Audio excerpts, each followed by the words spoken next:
আসসালামু আলাইকুম। প্রিয় দর্শক, আপনারা জানেন যে গত কয়েকদিন ধরেই সারা দুনিয়া একটা টেনশনের মধ্যে ছিল যে ডোনাল্ড ট্রাম্প যে একটা পাল্টা শুল্ক জারি করেছে, সব দেশের উপর আরোপ করেছে।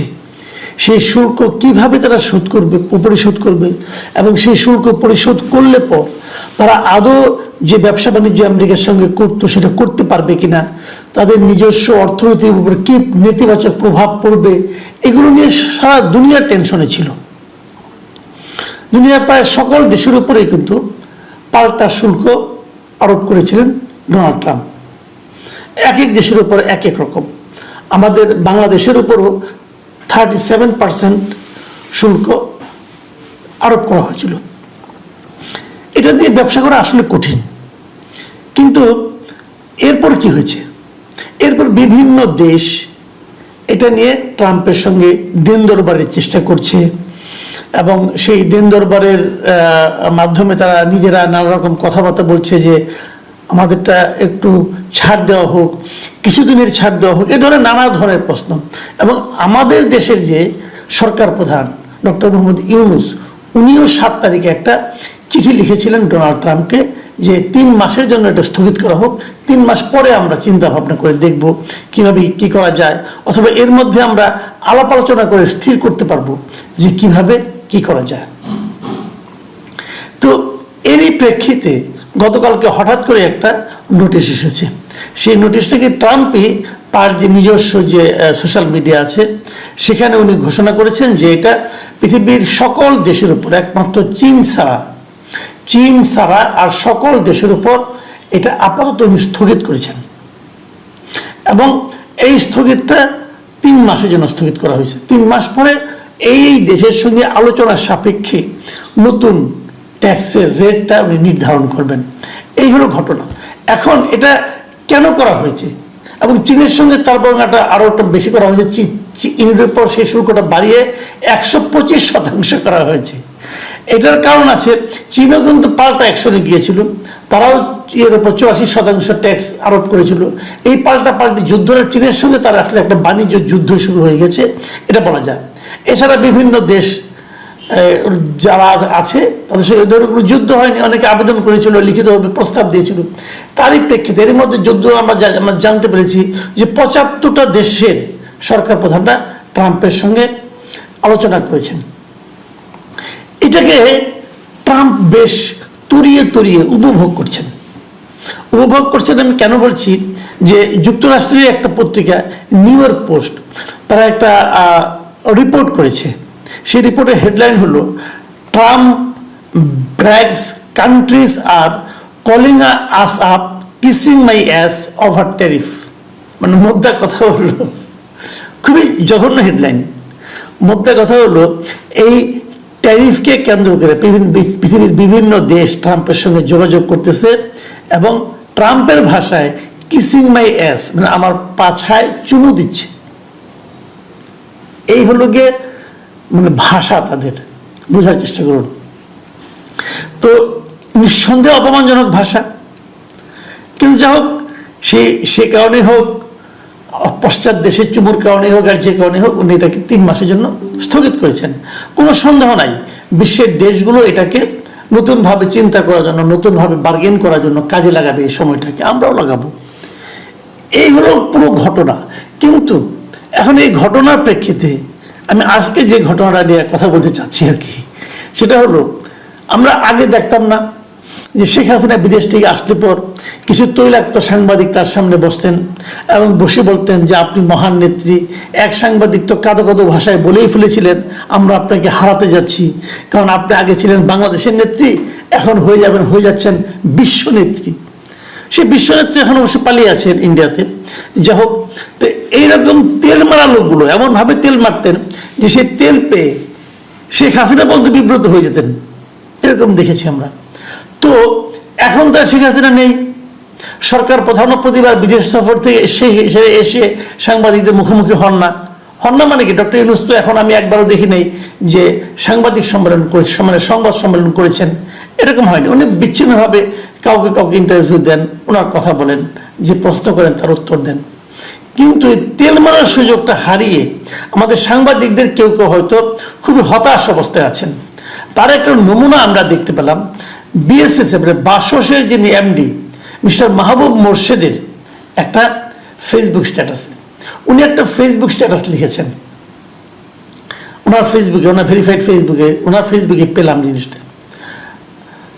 দেখুন, আর তার আগে বলে নেই, এই মাহবুব মোর্শেদ সাহেবকে কিন্তু আমি ব্যক্তিগতভাবে পছন্দ করি এবং আগে খুব বেশি পছন্দ করতাম। যখন উনি বাসদের এমডি না হয়েছিলেন তখন ওনাকে আমি খুব পছন্দ করতাম, কারণ উনি অনেক অনেক বিষয়ে মানে আপনার ট্রেডিশনের বাইরে যে নানা রকম কথাবার্তা বলতেন এবং আমার কাছে ওনাকে খুবই একজন করিতকর্মা বলবো, খুবই একজন সাহসী, খুবই একজন বুদ্ধিমত্তা সম্পন্ন সাংবাদিক মনে হতো। কারণ সাংবাদিকদের কাজই তো এটা, যে গড্ডালিকে প্রবাহে গা না ভাসিয়ে প্রশ্ন করা। তো এখন কিন্তু উনি যে স্ট্যাটাসটা দিয়েছেন এটা দেখে আমি একটু হতচকিতই হয়ে গেছি। এটা কেন হলো? উনি লিখেছেন, শিরোনামটা এরকম, কেউ কেউ লিখেছিলেন এখন কি চিঠির যুগ? ডক্টর মোহাম্মদ ইউনূস কেন চিঠি লিখলেন? ডক্টর মোহাম্মদ ইউনূস যে চিঠিটা লিখেছিলেন 7 তারিখে ট্রাম্পকে লক্ষ্য করে, সেই বিষয় নিয়ে উনি লিখেছেন ফোন করলে ভালো হতো। নানা দেশ নানা পদক্ষেপ নিয়েছে পাল্টা শুল্ক আরোপের প্রতিক্রিয়ায়। কেউ শুল্ক কমিয়েছে, কেউ শুল্ক শূন্য করেছে, কেউ শুল্ক বাড়িয়েছে।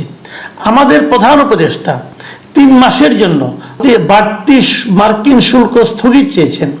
দেখা গেল এই প্রস্তাবই ডোনাল্ড ট্রাম্প গ্রহণ করলেন। ট্রাম্প নিজেও বাঁচলেন, আমাদেরও বাঁচালেন। এখন প্রশ্ন হলো, ডক্টর মোহাম্মদ ইউনূস এত সহজ সমাধান কিভাবে বের করলেন? কারণ তিনি আমেরিকান সাইকি বহু রাষ্ট্রনেতার চেয়ে ভালো বোঝেন। ওনার কথা ঠিক আছে, আমি বেশি কিছু বলবো না, কথাগুলো তো ঠিক। ডক্টর ইউনূস একটা চিঠি লিখেছেন, ট্রাম্প শুল্ক কমিয়ে স্থগিত করেছেন, সবই ঠিক আছে। কথা হলো কয়েকটা জায়গায়। 1 নম্বর হলো, ডোনাল্ড ট্রাম্প নিজে বাঁচলেন, আমাদেরও বাঁচালেন। কিভাবে? নিশ্চয়ই ব্যাখ্যা জানেন। দ্বিতীয় কথা হলো যে উনি বলেছেন যে ডক্টর ইউনূস এত সহজ সমাধান কিভাবে বের করলেন। এটা হলো তেল, একটা নির্জলা তেল, যে ডক্টর ইউনূস কিভাবে এত সহজ একটা সমাধান বের করলেন যা পৃথিবীর আর কেউ পারে নাই। এবং তার উত্তর উনি দিয়ে দিয়েছেন। কারণ হলো যে তিনি আমেরিকান সাইকি বহু রাষ্ট্রনেতার চেয়ে ভালো বোঝেন। আমেরিকানদের যে সাইকোলজি, যে মনস্তত্ত্ব, এটা ডক্টর ইউনূস পৃথিবীর বহু রাষ্ট্রনেতার চেয়ে ভালো বুঝেন। এই জন্য উনি পারছেন। অসাধারণ। এই তেলের ডিব্বা যদি খুলে দিলেন রে ভাই, উনি বিএসএফ চাকরি করেন না, ওনার এই তেলটা না মারলে হতো নাকি? ডক্টর ইউনূস আমেরিকানদের সাইকোলজি বুঝেন, আর কেউ বুঝে না, অনেক রাষ্ট্রনায়ক বুঝে না। উনি চিঠি পাঠিয়েছেন, এই চিঠির কারণে কি 3 মাস বা হয়েছে? 75টা দেশ যে আপনার যোগাযোগ করছিল, ওগুলি কি একদম ফেলনা হয়ে গেল? ওখানে কোনো গুরুত্ব নাই। ডক্টর ইউনূসের চিঠির উপর ডিপেন্ড করে উনি করলেন। ডক্টর ইউনূস চিঠি লিখছেন 7 তারিখে, 9 তারিখে এই সিদ্ধান্ত আসলো। ডক্টর ইউনূসের চিঠি কি একদিনে পৌঁছে? এবং এই চিঠি পেয়ে উনি সব করলেন। ঝড়ে হয়তো বকটক মরতে পারে, সমস্যা নাই, এতে আমার কোনো আপত্তি নাই। বক্ত পেয়েছেন, এটা খুশির খবর আমাদের। ডক্টর ইউনূস চিঠি লিখেছেন, এটাও খুশির খবর আমাদের। আমার এর কোনোটা নিয়ে কোনো আপত্তি নেই, দুটোই ভালো। কিন্তু মাহবুব মোর্শেদ সাহেব এটা কি করলেন? এইভাবে তেল মারা কোনো আপনার সঙ্গে তো যায় না ভাই। আপনাকে তো আমি চিনি, অনেকদিন ধরে চিনি। আপনাকে যেরকম মেরুদণ্ড সম্পন্ন, ব্যক্তিত্ব সম্পন্ন লোক আমি মনে করতাম, তার সঙ্গে এটা মেলে না। নাকি এটা চাকরির জন্য এটা দায়িত্বপ্রাপ্ত আপনি, নাকি আপনি কারোর সঙ্গে কম্পিটিশনে আছেন? দেখুন, আমি একটা কথা বলি, এই ওনার স্ট্যাটাসটার নিচে আমি কয়েকটা মন্তব্য পেয়েছি। আমি মন্তব্যগুলো আপনাকে একটু পড়ে শোনাই। পুঁজিবাজার.com নামে একজন মন্তব্য লিখেছেন, ঠিক হাসিনা শাসন আমলে এভাবেই সব কিছুর জন্য হাসিনাকে প্রশংসায় ভাসিয়ে দিয়ে হাসিনাকে বিপদগামী করে তোলা হয়েছিল। অথচ ট্যারিফ স্থগিত করা হয়েছে শুধু বাংলাদেশের জন্য নয়, চীন বাদে সব দেশের জন্যই। আর ইউনূস আবেদন করেছিলেন শুধু বাংলাদেশের জন্য। আমেরিকার ভেতর ও বাইরে থেকে যেভাবে প্রতিবাদের ঝড় উঠেছে, তাতে স্থগিত না করে উপায় ছিল না। মিস্টার মাহবুব মোর্শেদ, এই যে পুঁজিবাজার.com যা লিখেছে, এটা বোঝার ক্ষমতা আপনার নাই, এটাই মনে করি না। এটা আপনিও বোঝেন, তাহলে কেন এই তেলটা মারতে গেলেন? দেখুন আরেকটা কমেন্ট পড়ি। জহির জিব্রান লিখেছেন, ট্রাম্প যেসব দেশের উপর শুল্ক আরোপ করেছে তার ভিতর চীন বাদে অন্য সকলের উপর 3 মাসের জন্য সেটা প্রত্যাহার করে।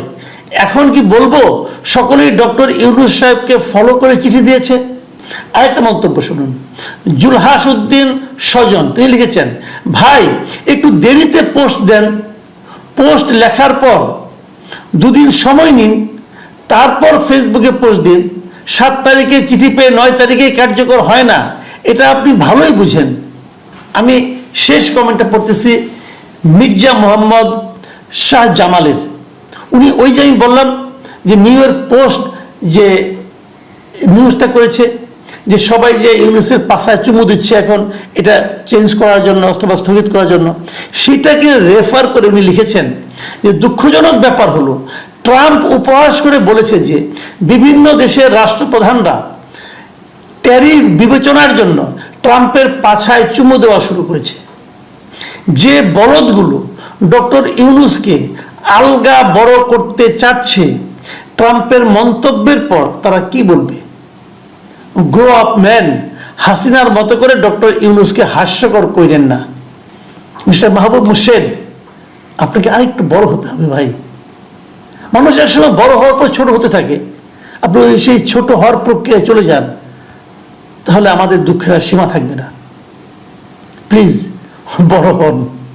প্রিয় দর্শক, এখন এই পর্যন্তই। আল্লাহ হাফিজ।